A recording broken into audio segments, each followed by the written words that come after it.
New Year's resolutions, offensive foods, and Shammy shakes Frosty and Brian. This is Staying In.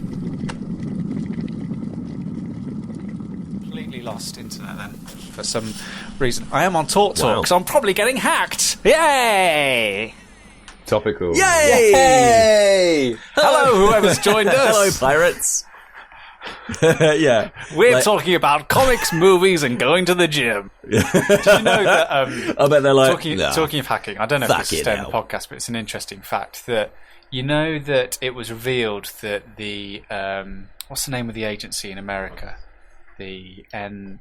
NSA? When they started hacking into people's webcams all across the country to try and look for illegal terrorist activity, what they actually found what they actually found is that the staggering amount of people using their webcams for sex acts. They didn't find a single person or find a single case of terrorism using this method, but what they did find is the strange proportion of people in America using webcams for sex acts, and it's written in an NSA document somewhere about how, like... Fantastic. I like looking at people's, like, Careful, Chris. No. Yeah, where are we going with it, Chris? This feels like it's a confession, and I'll start as I mean to go on. But when I was a student, I remember like I would try and get Wi-Fi wherever I could, basically. And you get a list of people's Wi-Fi connections in the area. It didn't hack into anyone's. But there's some hilarious kind of like Wi-Fi like usernames. My favourite one was Happy Christmas David. Someone had clearly bought David a router for Christmas or the internet, and that was lovely in December time. But when you saw it floating around in June, they hadn't bothered to change it. What do you think they did? Do you think they're like, yeah, David? It's Christmas Day, David. It's Christmas Day. Oh, tries to run downstairs. Like, no, check the SSIDs. But Mum, we haven't had internet since. Try connecting. Hey, Christmas. There's also a few like I've seen a few like FBI surveillance fans. Like that's the one it says that their username FBI surveillance. Sounds quite good. But Happy Christmas David is my personal favourite.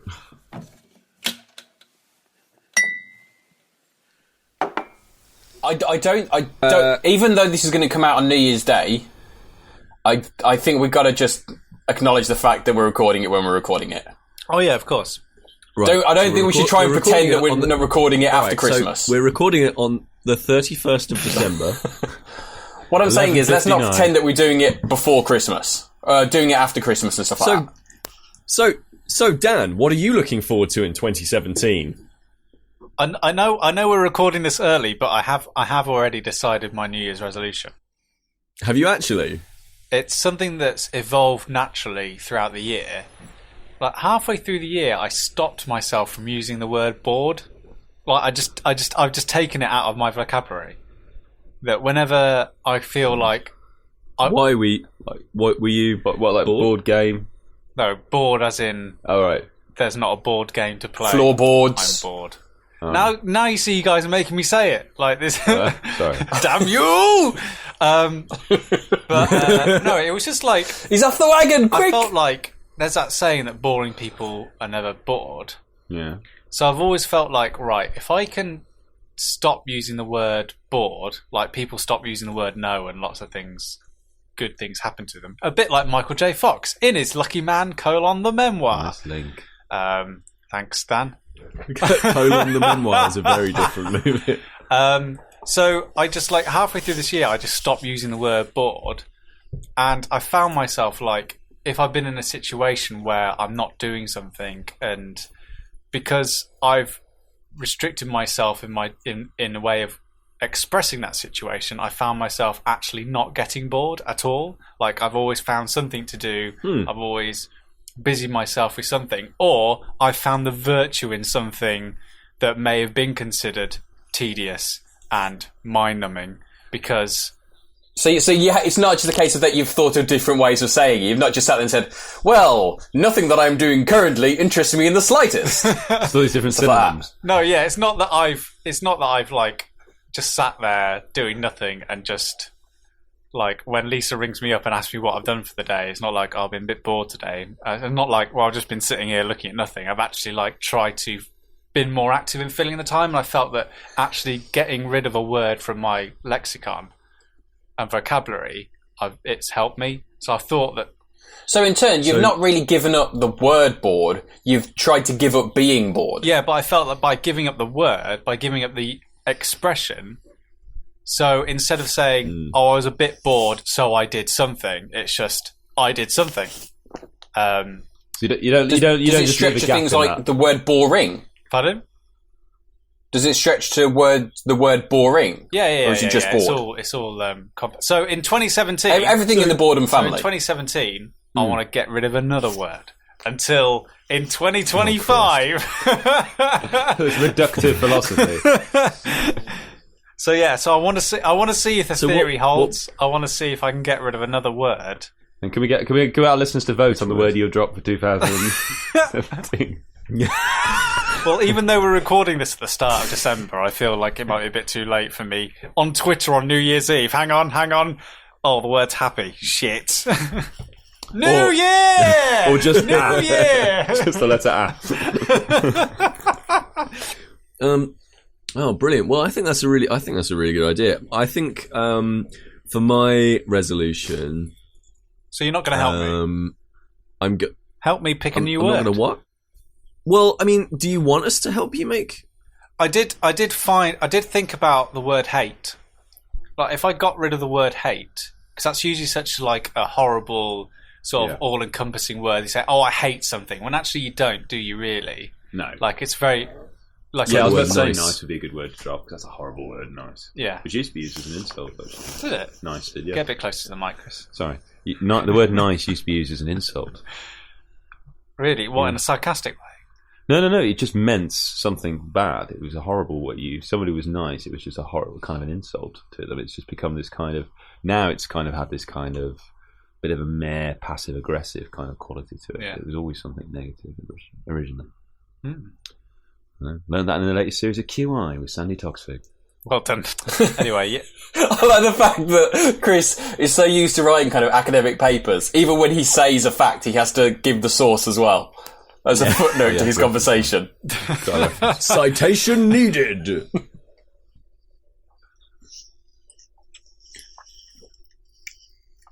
Well, what do you want to give up, Sam? I might give up hate. I think in the world that we're living in, that would be a positive.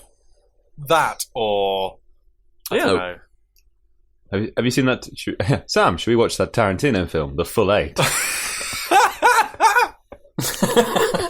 10 things about you. If you keep this going, I'll be very, very impressed. Go on. Do you want me to open up IMDb? Oh, no. Yeah. Officer, it was just a crime. Oh, God. Anyway, so Pete, you were musing on your maybe resolution. Well, I don't know. I take more supplements. I would like to do another resolution this year. I managed to do I managed to do half of my resolutions actually last year, but I had like 15 of them, so I think I went a bit overboard. When I was in Bristol visiting Pete, for half the day I was forced to carry around his diary in my backpack, and he showed me in his ledger of a diary his tome. His tome, yeah. He showed me his resolutions page. Yeah. It's quite the interesting, intense. It's a mix between quit milk and create an award-winning game. Like it's It's Pete like the Samuel Pepys of our generation. I love the idea of him like wanting to do 15, getting to like 7 and being like, all right then, quit milk, all right? Quit that one. I'm just making that up. Like, I just know he drinks like Alpro soya. So yeah, no, it was like one of them was like learn Netrunner, like, and like, but then one of them was like make and put on a platform a whole video game, and clearly that's not been done yet. We still got time. Of my own, I should say. But yeah, I think, I don't know, I managed to do the gym one, which was join a gym and actually go to it, so that's all right. But and then never go back again. Yeah, when was the last time you went, Pete? and then never go back. Wednesday, I want to say. Okay. Yeah, I want to say Wednesday. I've for the last 2 weeks I've been going once a week, which is not good. But That's better I want than to get none. it back to 2 a week. It is better than none.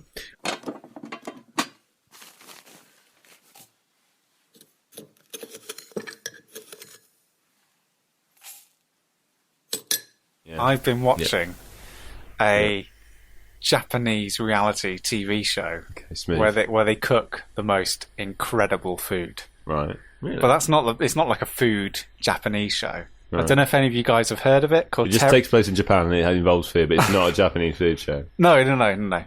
But it's called Terrace House. Terrace House. Terrace I House. thought you said terrorist house. Jesus I Christ, know, I'm Chris. so sorry. Terrace House. Terrorist house.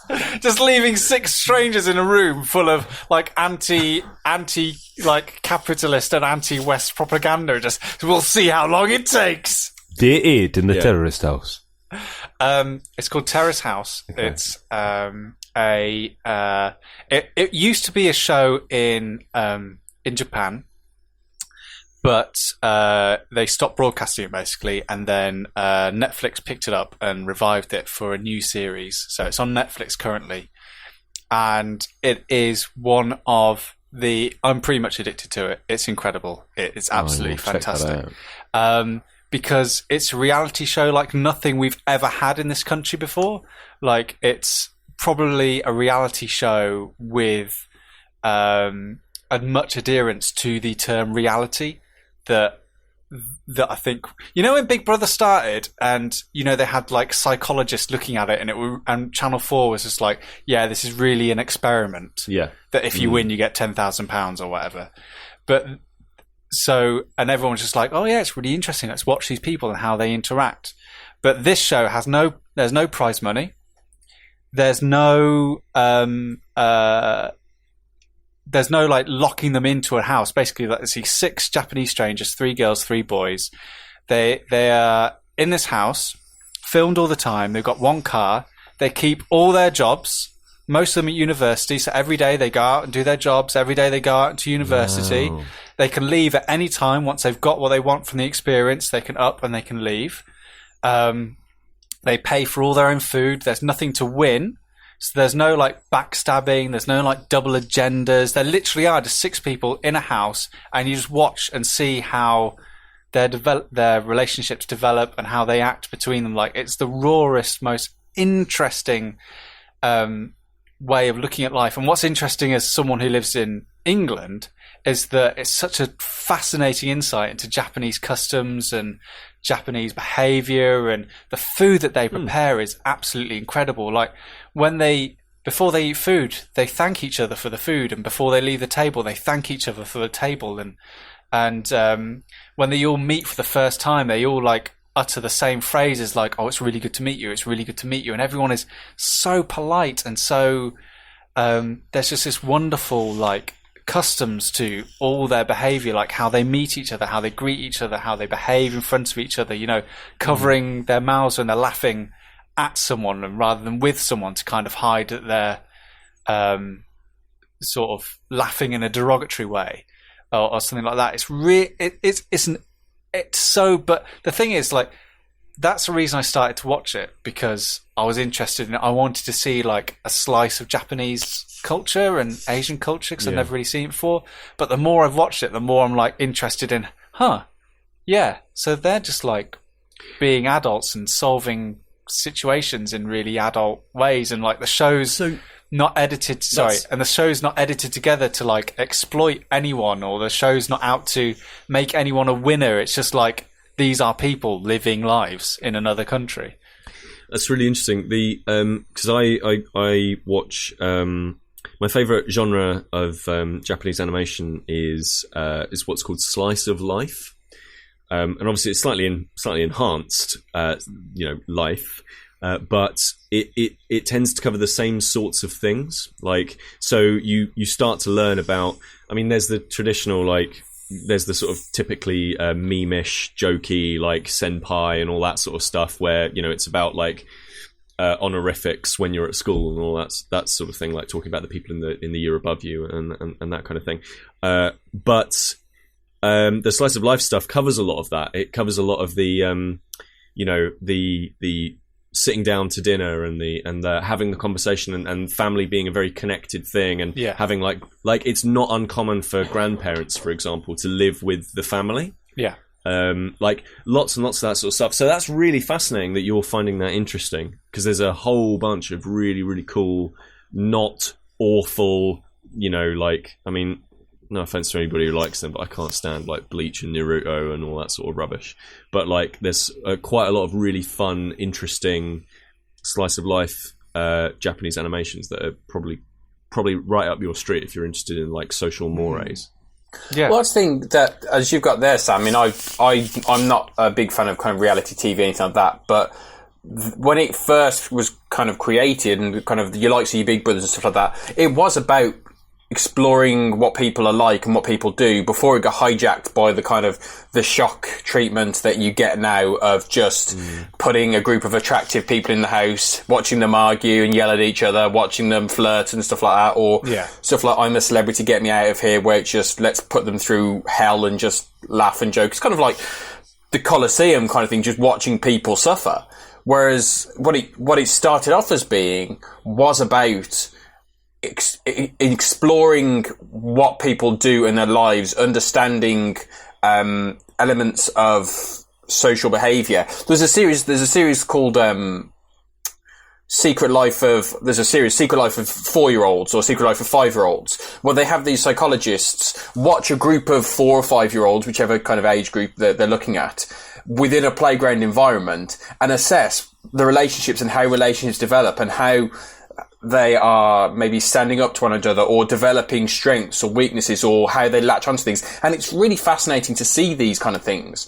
So I can understand where you're coming from, Sam, that to see something from a completely other culture is really interesting, because you're not having to worry about the fact of, as you say, it's not being edited to make you wait to see the explosion of the argument that's going to happen because so-and-so left the milk out of the fridge and didn't put it back and now there's no milk for anyone to have cereal. All that nonsense. It's just about people living their lives. And it's when you throw in the stuff of the other cultures, that's when it's kind of really interesting. It's really... The show actually is really like... There's like this weird...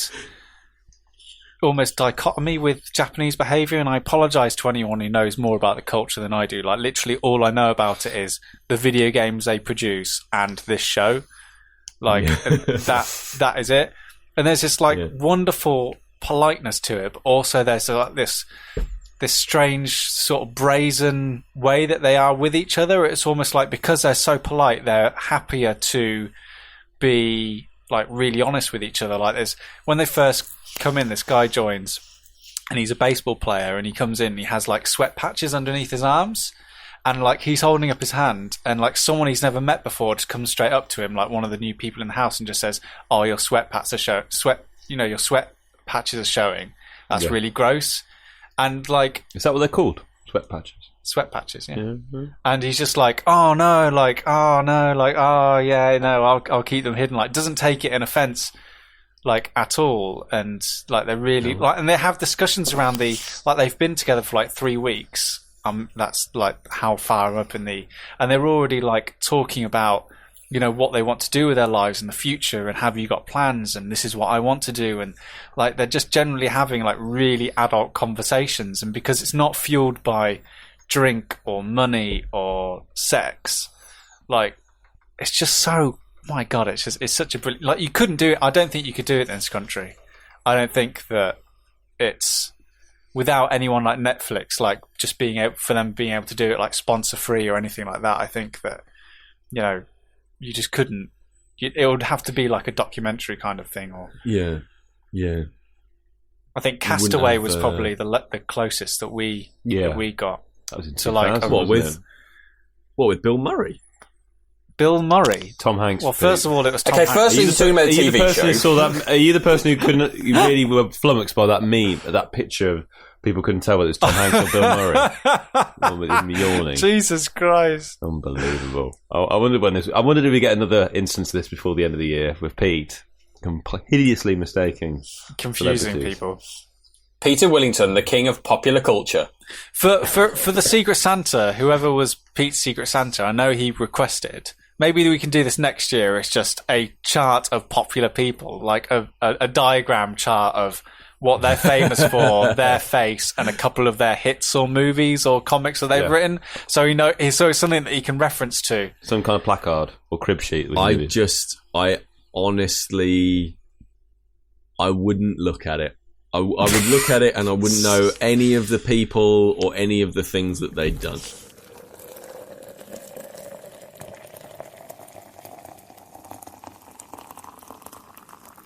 Pete, did you have an alter ego when you were a child? An alter ego? Like a nickname or anything? An alter ego, Chris. Well, Pete would be Pete is the kind of person I imagine he would as a child. He would have fabricated an entire... Or at least developed one now because of his an alter ego. Yeah. His fractured mind. The only way to cope with life. Just to cope with being Pete Willington. It's so stressful. Yeah. Hey, Mum and Dad, meet Sean Taylor. I'm your new son and I don't give any shits. But only for the weekend. I'm gonna eat all the cookies. No, I didn't have any alternative. You wasn't a superhero. Did I have multiple personality disorder? No. Is that what you're? Personally, I don't think that's a light and frothy subject matter. Did you fight crime at the weekend? Yeah, I'm saying, did you have a nickname as a child? Or did everyone call you Peter? I did have a nickname as a child. When I was at school. That's the best time Go for on. it. I feel like this is going to be good because you really don't want to tell us. Yeah, there's an omission. We've known you for a while and it's never come up. You're squirming. This is like the time you told us.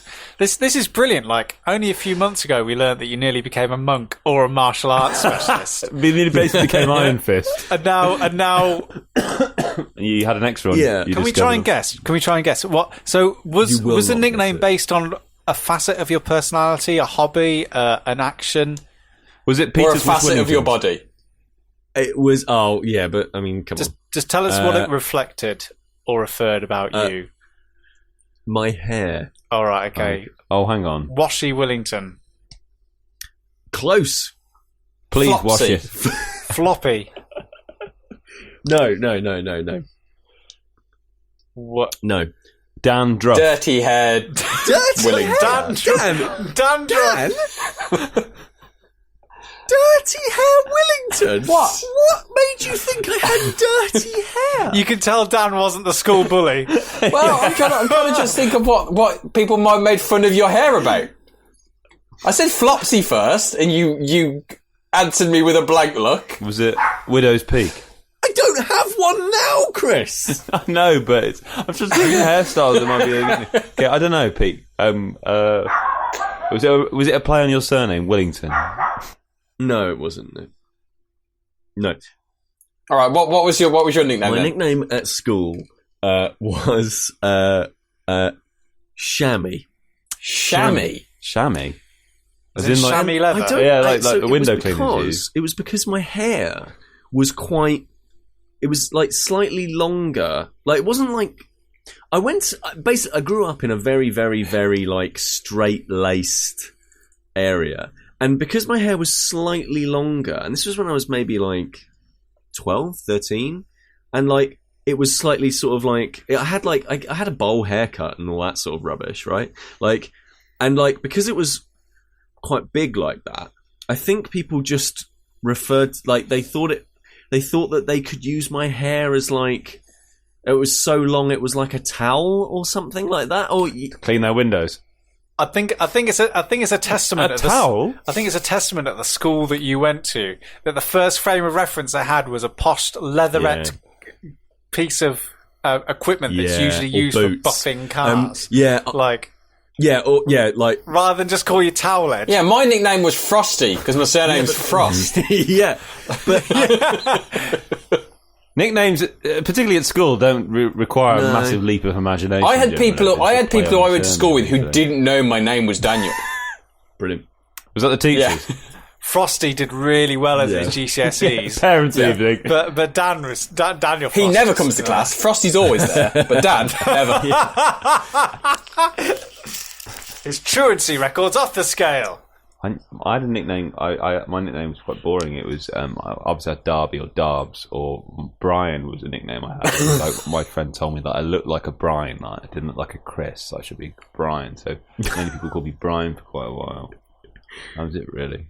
You did embrace that. For a while you had an email address of Mr. Brian Evans. Yeah, I did. All right, okay. Well, thank you, listeners. If you want to email me on my old account, you can. Email your old account. What are they going to do, Chris? I don't know. But I had I was on the rugby team as well, obviously. And Brilliant. Destruction Derby was my nickname. So I was the best tackler. That doesn't surprise me. That doesn't surprise me. For my racing snake physique. Yeah. Samwise, did you have a nickname? No. Did you have a nickname? Well, I did. Samuel Turner. I did, but I use that nickname now for most of my internet passwords. So I'm trying to say because it's little known. So Little known, was that your name? shit. No, okay. I did once at my school. I once had a falling out with two of my friends, and as part of our conflict resolution, we had to get together in the library, and we had to a neutral zone, and we had to apologise to each other for the fight that we'd had, and we'd have to come up with nicknames for each other as a way of this is brilliant pedagogy. As a way of bonding us. And I was given the nickname Shakes. Shakes. Shakes. Lucky man. And that was because I like drama. So Oh my god! Oh, Shakespeare. that's in Shakes. So hang on. You got into a fight. Yeah. And the resolution was them giving you a name after The Shakespeare. resolution was that. I mean, that wasn't how the Versailles Treaty came about. What are we going to call you? There's a little part of the Declaration of Independence that you don't see. Is that we hereby a nation under God, free speech for everyone, and Thomas Jefferson really wants to be called Jeffy. And George Washington really wants to be called Washy.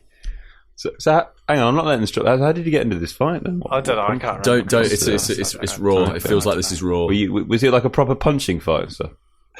I think it was just a disagreement about something. I once did actually get into a fight with someone else at school for mocking their love of Spider-Man, and they threw it. And they this is a lovely segue because the new Homecoming trailer has just come out. I know, It's fantastic. and they threw a chair at me, and look at me now. Whoa! They threw a chair at you. Yeah, I remember doing something like, "Oh, you like Spider-Man, don't you?" And making. To bear in mind, listener. Right, sure. At this point, I was 7 or 8. I was childish. But obviously you picked on Bruce Banner. And I don't, and it's a complete hypocrisy of the situation because I used to, as a child, run around the playground reenacting scenes from Aliens. So, as a child, you saw Aliens. Well, yeah. Jesus. Anyway, right, but yeah, Spider-Man Homecoming, I saw that trailer today. It looks just as adorable as his cameo in Captain America Civil War. Looks really good. And I was thinking of you, Pete, because I know that you were that child at Sam bullied, because you're a massive Spider-Man fan. And you love that chair. I love Spider-Man, Yeah, Shammy loved the chair. Yeah. 7-year-old Shammy. Loved it at Shakes. Shammy and Shakes. Yeah, it looks really. Oh Christ! Shammy and Shakes. Christ! It's like the worst young child detective agency ever. Shammy and Shakes PI. Yeah. Shammy, Shakes, Frosty, and Brian. Undercovering exam cheating. Someone's been caught with cigarettes. By the bike shed. No, that trailer looks good. It looks good. Yeah. It looks. I mean, it's the third Spider-Man film third different Spider-Man in about 2 years. So It's the third reboot in 5 years. Or Yeah, something more or like less, that. yeah. It's ridiculous. It's well, it looks fun. It looks fun. I love that bit where he's like, Tony Stark reaches across from the back of the limo, and he goes in for a hug. He says, "No, it's not a hug. I'm just opening the door for you." And I wonder if this is like the big arc of it. Is this is the softening of Tony Stark, and like this is his redemption in a way. Like he sees, like I feel the reason that he's not left the Avengers yet is that he feels some sort of responsibility, some sort of paternal reason to stay, or his successor or his reason to take a step back has yet to produce themselves. Like, I think that everyone he's brought in or like championed into the Avengers has very much been their own person, very much been like sort of, there's been no need, they've already had their technology, or they really like they don't need to depend on Tony that well. But here comes Spider-Man, Peter Parker, who doesn't have a father figure, who doesn't have access to the technology that he has access to. So maybe throughout this film we start seeing Tony Stark. This is the reason why he takes, and eventually why RDR takes a step back from the Marvel Universe, is because that's what he wants to do. Like, he doesn't want to really be Iron Man anymore. So this gives him an excuse to say, right, I've given you Spider-Man. You don't need Iron Man anymore. Right. And Guardians of the Galaxy 2. Yeah, excellent trailer. Oh my word, Fantastic. Yeah. Great score. Fox on the Run by Sweet. Great track. 70s. I recently showed my partner the first film. She enjoyed it. She just loved Groot. Groot's Baby brilliant. Groot. Baby Groot is growing on me. Yeah, definitely. Literally. Yeah. I think from what I've heard is that they're not planning on doing anything in Guardians of the Galaxy 2, which is going to feed into the Infinity War stuff. No, they're still keeping the universes very separate, but I think that because many people will I think they'll do something. It won't be like really in depth. There's nothing kind of essential to the whole series, but they'll do something in the same way they did with the first Guardians. There'll be a connection. It'll just be fairly kind of tangential. Yeah, I think what they mean by that is that Thor's not going to turn up, or Strange isn't going to appear. I think it's not going to be a Civil War deal. No, or even Doctor Strange, which is basically a hour and a 90-minute film of here's our MacGuffin. Sam. Yes. Why was your egg sandwich so important? Oh, my egg sandwich. I made an egg sandwich the other day. I was in a rush to get to work, and I didn't have anything to put in my sandwich. As you know, it's the quickest sandwich one can make is an egg one. Well, actually, it took me quite a lot of time. Actually, no, it didn't. I would argue that cheese is pretty good. Is quicker than egg. But we all know the quickest sandwich to make is a butter sandwich.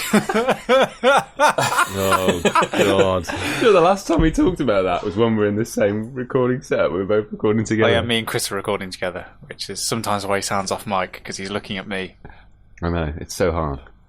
Gazing longingly into your eyes. Well,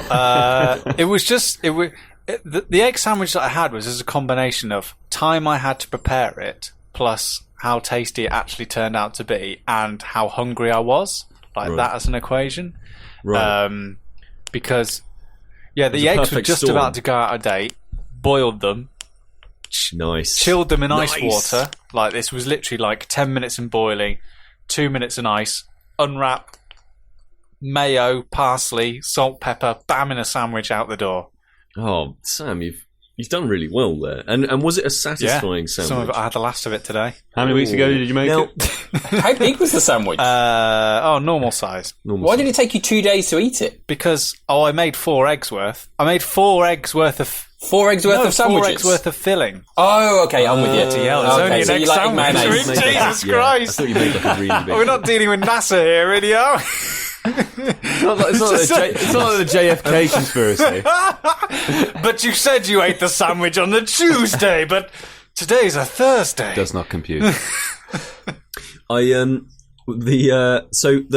thing that I love about egg sandwiches as a thing is when you take them into work, you know you have that little cheeky knowledge that everyone in the office can smell your sandwich and no one's going to say anything because everybody else wants to have a delicious egg sandwich at some point in the future, but everyone is slightly pissed off that you've bought in an egg sandwich and are eating it.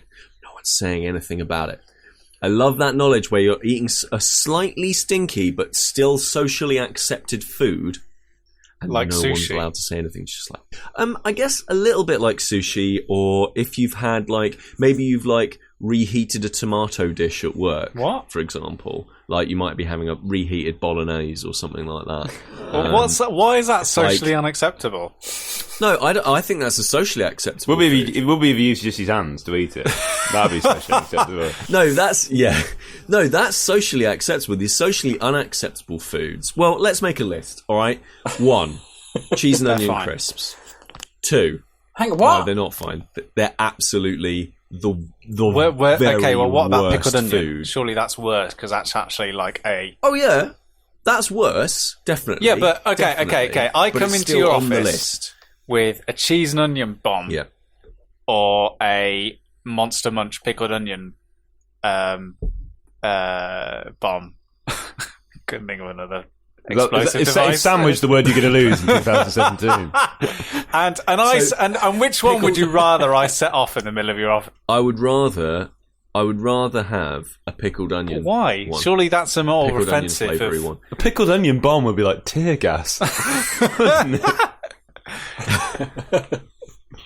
think actually I do believe that's actually what the military refers to it as. I don't think there are yeah. any crisps that I would consider to be too strong to be socially too unacceptable. What about the Damn. lemon and scampi knick-knack? Yeah, equally gross. But cheese and onion crisps in public should be worthy of capital punishment. Like, it is absolutely foul. But yeah, the other foods, I would say, other foods that should not be allowed in public, right? Smoked kippers or something like that, smoked mackerel, which I've been known to flaunt. I've had it in the office before, and people have gone, that absolutely stinks to high hell, and I've gone, I know, it's delicious. Everyone must love you at work. I'd say one of the worst things happened at work was we had a staff meeting, and one of my colleagues had just travelled back from Malaysia, I think, and he came back with you know, one of the stinkiest fruits in the world is this thing called durian fruit. He brought durian fruit flavoured chocolate, and you just open it and you have that, you know, the satisfying snap of the, you know, you snap the chocolate. I mean, you snap that. It was suddenly like it had the smell of like a rotten corpse in the room. Well, we're trying to have this staff meeting, No. and he left it. You know, he broke it up into pieces and put it on the table in front of us to help ourselves to this durian fruit flavoured chocolate. We ended up binning it outside in the corridor, the bin outside in the corridor, and it just stunk out that corridor. And people walking down, go, what's that? Bloody hell. And you're like, yeah, it's banned off public transport in like some countries. It's the same as that rotten fish that they have in which in Finland. You have to like open it with a tin opener underwater, and it's like, because like basically the tin buckles, doesn't it? Because it's putrefying inside it. It swells the tin. Bloody hell. I know, it's incredible. The in Finland so in Finland around the summertime they have this and it's not really particularly widely known outside of Finland, but they have this holiday every single year. And around the summertime, all the Finns tend to go out into the countryside, and they'll go out to like log cabins and be around. It's like a family time basically, and it's a time to go out and enjoy the sun and kind of be out and amongst nature and stuff. And that is when they eat that food, because all of the eating is done outdoors, and so you can get away with eating that food. But they tend not to eat it during like winter months and stuff like that, because obviously in Finland it's very, very cold all the time during winter. And yeah, like this I've never had that tin stuff. Mind you, like that area of the world, in the Scandinavian countries, they tend to have like quite strong flavored foods. Like they're also really famous for like really hard like hardcore licorice, like salted licorice. Like Iceland, it's incredible. It is delicious, but like the worst thing I've ever heard of, and I would love to try this. I would love to go there and try this. In Iceland, they have this delicacy, which is it's a fish that you bury in the sand, and then a pregnant woman pisses on it. What, Chris? Yeah.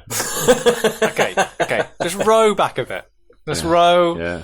Just row back a bit. Which bit, Sam, do you want to? Right, the fish I'm all right with. Okay. Okay. You don't need to that's know fine. Okay. No, I'm fish I'm all right with. Yeah. No, wait, Sam. The fish is buried and rots. Okay, well, and it's dead as well. Yeah. Because I was happy with the burying in the sand, because I'm aware of like Aboriginal and like Australian outback survival where you can cook food underneath the sand or keep it cool underneath the sand. Like, I'm fine with that. Yeah. But it's left to rot. Yeah. And then a pregnant woman. Yeah. A woman with child. Yeah. Does she have to be in a certain? Yeah. So how pregnant do they have to be? I mean, that affects the price of the fish ultimately, I think. Okay. It's like the grape, isn't it? The vintage of the grape. So a woman who's just about to drop, that's really your pristine rotted fish. Whereas a woman who's actually just had a late night with a boyfriend. A late night? Jesus really Christ, Dan. Your bargain basement stuff.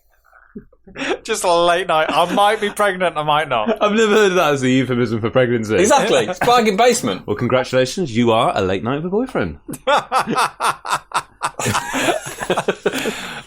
How far along are you into your late night with your boyfriend? Chris, it 7.5 months. Chris, it just takes Dan a while, all right?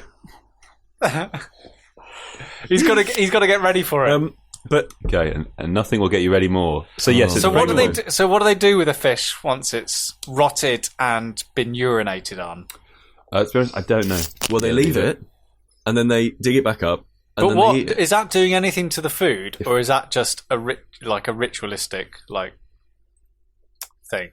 Yeah. It makes it. Well, I think it must be something to do with the ammonia in the urine, almost like fish sauce. You know, I was going to say, in all seriousness, seriousness, the rotting fish, bacteria, maybe the ammonia assists with killing some of the bacteria. Is this where the phrase umami came from? But originally it was like umami. No. The flavour of a pregnant woman. That's quite a stretch there, Sam. I feel like I'm watching another episode of QI now. So unbelievably, we might have xenophobically got some Well, of this. of course we have. Of course. Can I just say that I distanced myself? I was back in the boathouse by the time you two were fucking rowing out to the middle of the lake with this. So here we go. It's called hakal, and it is traditionally prepared by gutting and beheading a Greenland or basking shark. So not even a fish. So pretty big fish. There is a fish, technically. And basking shark, and placing it in a shallow hole dug in gravelly sand, with the now cleaned cavity resting on a slight hill. The shark is then covered with sand and gravel, and stones are then placed on top of the sand in order to press the shark. The fluids from the shark are in this way pressed out of the body. The shark ferments for 6 to 12 weeks, depending on the season, in this fashion. Following this curing period, the shark is then cut into strips and hung to dry for several months. During this drying period, a brown crust will develop, which is removed prior to cutting the shark in small pieces and serving. Now, there's one massive bit that you're omitting from. I noticed that our entire... Right, she's going to turn up at some point. Yeah, that's what I'm thinking, yeah. I'll be honest... Where did you both hear that? It was when I was in Iceland. But they were having you on, Chris. They've got to have been. I mean, that classic prank is up there, the cling film on the toilet. Tell them about the pregnant woman. I mean... It's like skyhooks. Okay, right. I've just realised... I have just realised that I am Googling Iceland pregnant piss, and I have the results. Do you want to add fish into that? I think I've probably been put onto a list. Sam and I's new variety act that we tour with. I'm fish and this is piss. Oh my god. Yeah, I can't find. Well, because it doesn't anything exist, to do because it's with the pregnancy ridiculous. thing. It's an odd thing for me to make up, though, and an odd thing for me to misconstrue with something else. It's an image that sticks I was with you. also, funnily enough, Chris, I was actually going to mention the other thing that they have, which is quite weird, which is they cut the face off of a sheep, obviously dead, Just the face. at first. They cut and they leave that, I think, to rot somewhere, and they start eating that. Dan, on the webcam, you look absolutely. Well, of course he horrified. is. What's with this leaving it to rot kind of thing? Because I'm sensible. Keep that for a rainy day. Peter, by the way, saying rot would you- is the word. It's like, that's an improper term. It's preserving. It's just like salting something or curing something. You're removing the liquids from something. Curing. So therefore the bacteria has nothing to produce it. I reckon about 60% of our listeners are now vegetarians after listening to this. But here's the thing. Would you would eat I'll try it, anything right? once. Like you would eat Yeah. it. Yeah. Dan, you'd have it, wouldn't you? Depends if I knew what it was going in. Can I meet the woman? Yeah, but would that Yeah, is it like the waiter who says that you give you a little sip of it to try, check if it's been cooked? which That's acceptable. This woman wasn't pregnant. If you knew that it was if you knew what it was, would you eat it? Or if you didn't know what it was, would you eat it? Hang on. which We've way been does down that this road work? before with Like, faking. I like to think that I would give anything a chance. However, if you said to me, all right, I got this thing for you, okay? A couple of weeks ago, I cut the face off a sheep, okay? Yeah. And then I hung it up for like On the washing 6 line. weeks. Do you want some? I'm going to say no. Can I just say? I'm not going to say, how do you- yes, please, that How sounds do you delicious. cut the face off a sheep? Something which has a naturally long protruding jaw. Like, surely that's a... It's like, Pete, I can see you typing, do not Google this. You will see things that you can never unsee. It's called oh Christ. Maybe not Google Images, Pete. Oh Christ. It's called, hold on. I'm just trying to find out how you pronounce that letter. I think it's called Svio. And it's it's pretty grim looking. But it's sometimes cured in lactic acid, which I'm pretty sure is the thing that gives you stitches. Yeah. So when your body breathes anaerobically, 'cause it's not got enough oxygen to pump to the muscles. Yeah, here you go.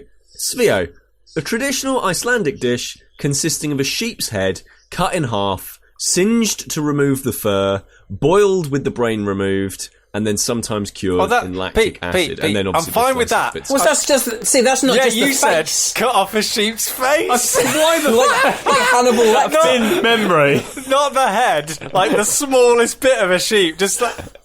No. Let me clarify. It's like Hannibal Let me Lecter's clarify. Silence of the Lambs. In this article, right, it says the cheek, Yeah, but... which is, can we all Yeah, agree, but the- the face? Not the whole- No. is where the cheek is already- The cheek is a It's muscle within the inside the face. face. The cheek is where most of the yeah, meat exactly. is found. Because that's That's because the it face. chews. It's really tender, isn't No. it? 'Cause it won't chew. That's why you can buy beef cheek. Right, here's another fun Brilliant. thing, right? How deep is this rabbit hole? You're the head is overestimating the there. word fun. The head is there, right? You and this person say, "Oh, you dip it in a little bit of rhubarb jelly, delicious." The next line in this thing, though, which is absolutely fantastic, it's from the Chicago Tribune, a food writer. It says, "Quote: Just beware of the eyes. Those baby blues are considered a delicacy." They'll follow you around the room. It sounds a bit like that bit in Indiana Jones and the Temple of Doom when you got the monkey's brain. Chilled monkey brains.